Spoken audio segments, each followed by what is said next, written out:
एक लंबे समय के बाद कोरोना महामारी की दहशत में जी रहे लोगों के लिए एक अच्छी खबर है कि कल यानी 8 जून सोमवार से जो धार्मिक स्थल है वो भी लोगों के लिए खुल रहे हैं। लेकिन कोरोना समाप्त नहीं हुआ है। कोरोना एक बड़े संकट के तौर पे हमारे सामने है और हमें आज भी चैलेंज दे रहा है, चुनौती दे रहा है। कल जब धार्मिक स्थल खुलेंगे, लोगों की भीड़ उमड़ेगी, तो किस तरह से उस भीड़ को नियंत्रित किया जाएगा। जो मंदिर समूह है, संस्थान है, मंदिर समितियां हैं, उनकी क्या तैयारियां हैं, इसका ग्राउंड पे जो तैयारियां हैं उसको जानने के लिए हम इस समय खड़े हैं देहरादून के टपकेश्वर मंदिर समूह में। और इस समय मैं टपकेश्वर मंदिर समूह के एक महत्वपूर्ण मंदिर यानी वैष्णो देवी माता मंदिर में हूं और वहां की तैयारियों का जायजा लेने आया हूं। आपको रूबरू कराएंगे यहाँ की तैयारियों से। आप देख सकते हैं कि कल की जो तैयारियां हैं वो किस तरह से जो विभिन्न धार्मिक समूह है, स्थल है, वो कर रहे हैं। ये देखिए, सोशल डिस्टेंसिंग मेंटेन करने के लिए किस तरह से यहाँ पे गोले बनाए गए हैं जिससे सोशल डिस्टेंसिंग मेंटेन हो सके। इसी तरह आप देखिए, जो मंदिर है माता वैष्णो देवी का मंदिर है और यहाँ बड़ी संख्या में लोग आते हैं और खुला है। यहाँ पे जो सोशल डिस्टेंसिंग है उसे बहुत ही अच्छे तरीके से मेंटेन किया जा सकता है, उसका पालन किया जा सकता है। आप लगातार देखेंगे तो जहाँ से एंट्री है यानी अंदर प्रवेश करने का जो मार्ग है वो लगातार उस पर बहुत परफेक्ट ढंग से जो गोले हैं वो बनाए गए हैं जिससे सोशल डिस्टेंसिंग यहाँ पे मेंटेन की जा सकेगी। इसके लिए हम आश्वस्त हो सकते हैं। इसी तरह कुछ जन जागरूकता का जो प्रतीक है वो भी यहाँ पे लगाया गया है। हम आपको एक पोस्टर दिखाना चाहेंगे। एक संस्था है उज्ज्वल शिखर जन कल्याण समिति जो इस काम को कर रही है। आप देख सकते हैं इस पोस्टर को हाथ से बनाया गया है और इसमें बेहद सुंदर हैंड राइटिंग में किस तरह से जो संदेश है, जो मैसेज है वो लिखा गया है कि भीड़ भाड़ से खुद को हटाएंगे, कोरोना होने से पहले ही खुद को बचाएंगे और 4.0 लॉकडाउन में यह करके दिखाएंगे, सब मिलकर कोरोना को हराएंगे। सोशल डिस्टेंसिंग मेंटेन करने के लिए जो प्रतीक सिंबल्स बने वो आप देख सकते हैं किस तरह से एरो के माध्यम से 1 मीटर दूरी सुनिश्चित करने का संकेत यहाँ पे दिया हुआ है और नीचे यह चेतावनी भी है कि सार्वजनिक स्थान पर दूरी बनाए रखें। उसके बाद समिति का नाम है। यहाँ के जो मुख्य पुजारी हैं आचार्य विपिन जोशी, वो भी हमारे साथ हैं। उनसे भी हम जानने की कोशिश करेंगे कि जो तैयारियां हैं कल की, एक लगभग 3 महीने के अंतराल के बाद धार्मिक स्थलों को खोलने की सरकार ने सशर्त अनुमति दी है और एसओपी भी जारी की है कि क्या क्या चीज़ें यहाँ पे फॉलो की जाएंगी कल। तो उनसे जानने की कोशिश करेंगे कि कल जब मंदिर खुलेगा और जब दर्शनार्थी आएंगे, भक्तगण आएंगे, तो उस भीड़ को नियंत्रित किस तरह से किया जाएगा और इस जो बीमारी है इसकी चुनौती से किस तरह से निपटा जाएगा। जोशी जी, क्या क्या तैयारियां हैं कल की? देखिए, यहाँ पे तैयारी की अगर बात करें तो सबसे ज़्यादा ध्यान हम लोग जो भी श्रद्धालु आए वो मास्क पहन के आए और उसके अलावा सफाई स्वच्छता का वो विशेष ध्यान रखें और सैनिटाइजर वगैरह हम यहाँ पे मशीन हमने लगा दी है जिससे जो है उनको किसी प्रकार की परेशानी ना हो। हमारी एक जो सहयोगी संस्था है उज्ज्वल शिखर जन कल्याण समिति, उसके द्वारा यहाँ मशीन लगा दी गई है और हमारी जो एक युवा समिति है उसके कार्यकर्ता सुबह 5 बजे से ही पूरे मंदिर परिसर को उन्होंने जो है एकदम स्वच्छ और निर्मल बना दिया है। और यहाँ पे विशेष रूप से कल हमारे जो सेवादार हैं, जो कार्यकर्ता हैं, वो लोग भी लोगों को मदद करेंगे और मुझे लगता है अगर कोई भीड़ बढ़ने की संभावना होगी तो प्रशासन का भी सहयोग मिलेगा। और इसमें मुझे ऐसा लगता है इसमें जन जन का कर्तव्य है। यहाँ पर सबसे बड़ी बात यह है क्योंकि कोरोना एक गुप्त शत्रु है, वो कहीं पर किसी पे भी आघात कर सकता है और सतर्कता ही इसमें बचाव है। तो यहाँ पे सभी श्रद्धालुओं से मेरा यही विनम्र अनुरोध है कि हम सतर्क रहें और उन नियमों का हम विशेष रूप से पालन करें जिसके द्वारा ये जो गुप्त शत्रु है हम पे अटैक ना कर सके। चलिए पंडित जी, एक अंतिम सवाल पूछेंगे। ये जो श्री विग्रह है भगवान का, जैसे बजरंगबली का विग्रह है और राम और सीता जी का जो विग्रह है, और यहाँ पे जो दूरी मेंटेन करना है तो उसके लिए कुछ और कोई इंतजाम आप करेंगे, कोई व्यवस्था करेंगे कि या ऐसे ही लोग करेंगे? नहीं, हम देखिए यात्रियों की संख्या को दृष्टिगत रखते हुए हर अगली रणनीति बनाई जाएगी। अभी फिलहाल तो हमने जो है ये गोले बना दिए। और दूसरा, हम इस चीज़ का भी ध्यान रखेंगे, अभी प्रशासन द्वारा भी दिशा निर्देश आएगा कि कितने संख्या में लोग मंदिरों में जा सकते हैं और ये सब होगा। तो ऐसा कुछ भी होगा तो हम उसका भी अनुपालन करेंगे। हम लोगों से आग्रह करेंगे कि एक दिन में भीड़ में ना आकर के अपने सुविधा के अनुसार अलग अलग दिनों में आप लोग आए तो वो ज़्यादा सुविधाजनक रहेगा। हमसे बात करने के लिए धन्यवाद। जी धन्यवाद। तो आपने देखा कि कल जब मंदिर खुलेगा तो उसको लेकर के जो धार्मिक स्थल के संचालक हैं, जो समितियां हैं, उनकी क्या क्या तैयारियां हैं।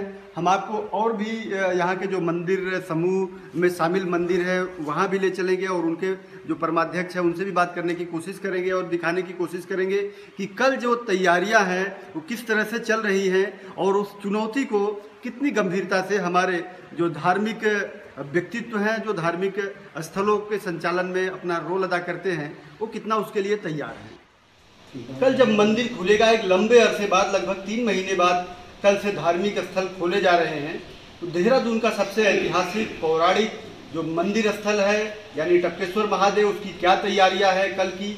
भक्तों का जब तांता उमड़ेगा तो सोशल डिस्टेंसिंग को कैसे मेंटेन किया जाएगा, या जो प्रिकॉशंस है इस महामारी से लड़ने के, उसको लेकर के मंदिर समिति या मंदिर के जो संचालक हैं वो कितने अवेयर हैं, कितने तैयार हैं, इसकी जानकारी करने के लिए मैं इस समय हूँ टपकेश्वर महादेव मंदिर के जो मुख्य परमाध्यक्ष हैं महंत भरत गिरी जी महाराज जी के साथ हूँ और इनसे पूछूंगा कि किस तरह से कल की तैयारियां चल रही हैं। महाराज जी, कल की क्या तैयारियां? कल एक लंबे अरसे बाद मंदिर खुल रहा है, बहुत बड़ी संख्या में लोगों के उमड़ने की आशंका है, तो कैसे रोक पाएंगे और इस महामारी से लड़ने के जो प्रिकॉशंस और तरीके हैं उसको कैसे आप अपना लेंगे? वैसे 2.5-3 महीने बाद कल मंदिर खुलने जा रहा है। 3 महीने से मंदिर पूरा बंद रहा और मंदिर की जो हमारी परंपरा के अनुसार हम लोग गुफा में रहते हैं तो भगवान का पूजा है, अर्चना है, भोग है, ये तो नियमित रूप से चलता रहा।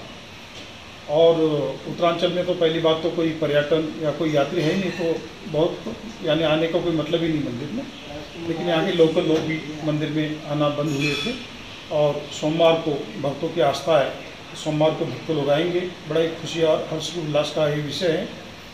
ये कोरोना चल रहा है, इसमें हमें सतर्क रहना चाहिए। और जब से लगातार लॉकडाउन चला तब से हमने अपने मंदिर की ओर से समाज के लिए भोजन की व्यवस्था और अन्य सेवाएं भी मंदिर की ओर से, सेवा दल की ओर से की गई। अब 31 तारीख को हमने वो भी भोजन का कार्यक्रम बंद कर दिया। अभी तक वो चलता रहा और मंदिर की ओर से और भी भिन्न भिन्न कार्य भी किए जाते हैं।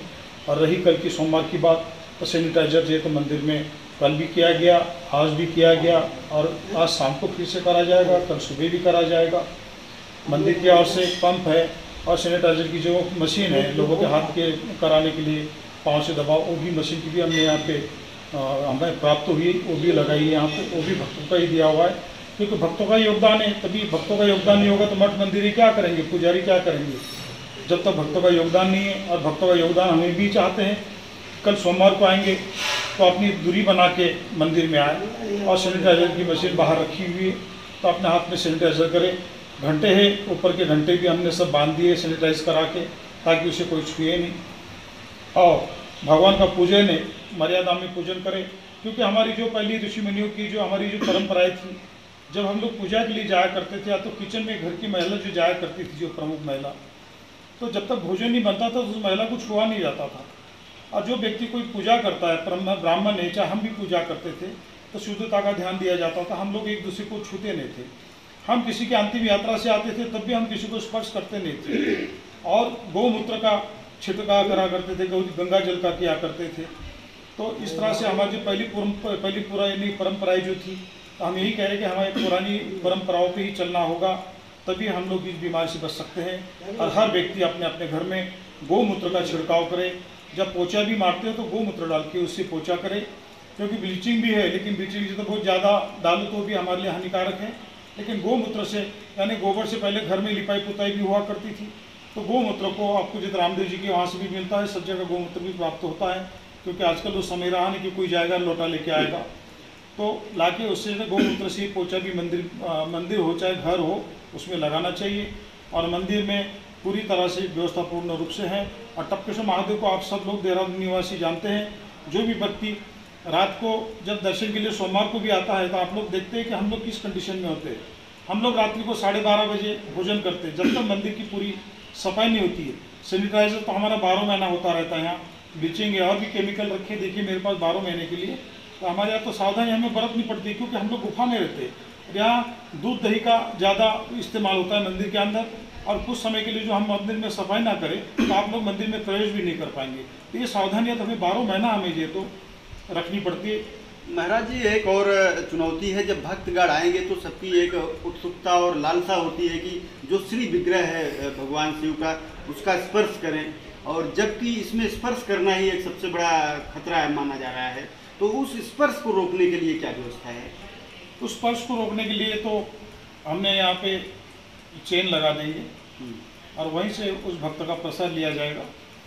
एक हमारा मंदिर का अर्शित पुजारी रहेगा और वो भगवान को जल अर्पण कर देगा उसके नाम से, और जल भी भक्त लाया तो ठीक है, नहीं तो मंदिर के ओर से वहीं पे रखा जाएगा और उस भक्त के नाम से जल का लोटा चला दिया जाएगा, और उसका प्रसाद जो भी लाया पुजारी अपने हाथ में लेगा और उसका तुरंत वापस करा देगा। हमसे बात करने के लिए धन्यवाद। तो आपने देखा कि किस तरह से जो तैयारियां हैं वो लगभग मुकम्मल हो चुकी हैं, और कल एक लंबे अरसे बाद जब महादेव का मंदिर खुलेगा तो जो भक्त हैं उनका स्वागत करने के लिए जो मंदिर समिति के लोग हैं वो बेहद उत्सुक हैं, बेहद खुश हैं, प्रसन्न हैं। लेकिन तमाम उत्सुकता, तमाम प्रसन्नता के साथ साथ इस बात का भी पूरा ध्यान रखा जा रहा है कि ये जो महामारी है, इससे जो जंग जारी है वो कहीं भी किसी भी तरह से कमज़ोर न हो। तो किसी भी स्तर पे मंदिर समिति या मंदिर के जो संचालक हैं उनके लेवल पे कोई कमी नहीं छोड़ी जा रही। तो हम ये कह सकते हैं कि कल जब भक्तों का स्वागत इस मंदिर में होगा तो उसके साथ साथ सावधानियों का भी पूरा ध्यान रखा जाएगा। हमने आज आपको दिखाया टपकेश्वर मंदिर समूह के तैयारियां कि कल जब मंदिर खुलेगा यानी 8 जून सोमवार को, तो किस तरह से जब भक्तों का तांता लगेगा तो यहाँ पे सोशल डिस्टेंसिंग या कोरोना से लड़ने के जो हथियार हैं, जो प्रिकॉशंस हैं, वो इख्तियार किए जाएंगे, वो यूज किए जाएंगे। यह मंदिर जो है टेम्स नदी के किनारे, तमसा नदी के किनारे बसा हुआ है। बिल्कुल टेम्स नदी लंदन में है, उसका नाम बोला, लेकिन इसका नाम तमसा है और बेहद पवित्र नदी मानी जाती है। और इस नदी के किनारे आप देखेंगे जो पौराणिक मंदिर है ये टपकेश्वर महादेव, जिसका महाभारत कालीन उसमें उल्लेख आता है और इसका पुराणों में भी उल्लेख है। और ऐसा माना जाता है कि जो गुरु द्रोणाचार्य थे उनकी तपस्थली है ये, और जो अश्वत्थामा थे द्रोणाचार्य के जो सुपुत्र थे, जिनको अमर भी कहा जाता है, उनका जन्म यहीं पे हुआ था और उनको यहीं पे दूध की प्राप्ति हुई थी, इसीलिए इसको टपकेश्वर महादेव कहते हैं। और यहाँ मंदिर का जो श्री विग्रह है उसके ऊपर पहाड़ों से पानी टपकता है, और वो पानी ऐसा टपकता है जैसे लगता है क्षीर टपक रहा हो, यानी दूध टपक रहा हो। तो आप देखेंगे इधर भी मंदिर है और इधर भी मंदिर है, एक मंदिरों का समूह है, कई सारे मंदिर है। माता वैष्णो देवी का मंदिर है, बजरंगबली का मंदिर है, भगवान शिव का मंदिर है मुख्य। तो इस तरह से हमने आज आपको दिखाया कि जो तैयारियां हैं वो किस तरह से चल रही हैं, जो सरकार की ये SOP है उसका किस तरह से पालन किया जाएगा। तो इनकी तैयारियों को देख करके हम इस बात के लिए आश्वस्त हो सकते हैं कि कल जब मंदिर खुलेगा, जब भक्तों की भीड़ उमड़ेगी, तो शायद हम लोगों के साथ एक अच्छी बात ये होगी कि हम कोरोना से लड़ने की जो तैयारियां हैं उसके साथ अपने जो धार्मिक अनुष्ठान है, जो अपनी आध्यात्मिक प्यास है, उसे बुझा सकेंगे। हमारे साथ कैमरा पे सहयोग कर रहे थे हमारे कैमरा सहयोगी संचित शर्मा, और मैं देहरादून से टपकेश्वर महादेव मंदिर से दिखा रहा था आपको यह विशेष रिपोर्ट।